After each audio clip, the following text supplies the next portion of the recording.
Welcome to Standard Chartered Money Insights, a podcast series by Standard Chartered Bank that brings you market views and insights on the go. Welcome to Cut to the Chase. Today is Monday, the 31st of July. I'm Daniel Lam, your host for the podcast. The biggest macro news last Friday was the Bank of Japan tweaking its yield curve control approach.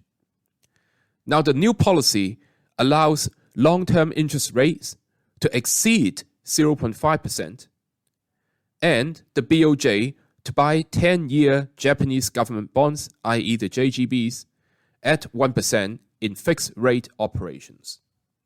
So in other words, the BOJ is basically tolerating a potential rise in the 10-year yield to as much as 1%. Now, the latest move indicates that the BOJ might have been concerned about the potential risk of entrenched inflation, which has remained above 2% since April 2022, particularly if the Japanese yen weakens significantly, which feeds into import prices.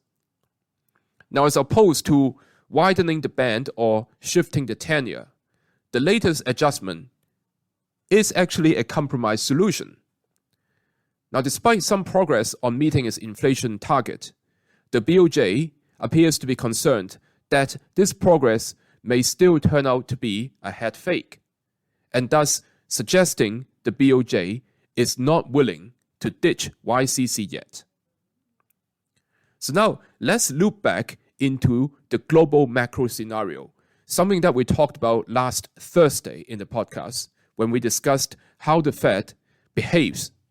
Now, the Fed had made it clear that future rate hikes will be data dependent.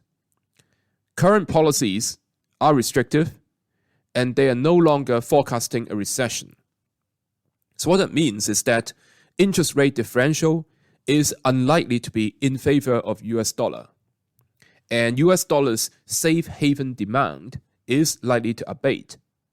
So all these combined means that it bodes well for upside in Japanese yen against the US dollar, something that we've been talking about over the past few weeks. Now, technically, the dollar yen has formed a head and shoulders pattern over the last 2 months, with the head at 145 right at the beginning of July, and the two shoulders at around 141 and 142, respectively. If we measure the distance from the top at 145 and to the intraday low at 137 in the middle of July, then potentially it may point us towards a bottom at 129, which is very close to our 6 to 12 month target at 130. Thus, we believe going long Japanese yen against US dollar is still a very decent proposition here. That is all from me for today. As always, if you enjoy this podcast, please don't forget to rate and like it. Thanks for listening, and we wish you a happy day ahead. Thank you for listening to Standard Chartered Money Insights, a podcast series by Standard Chartered Bank.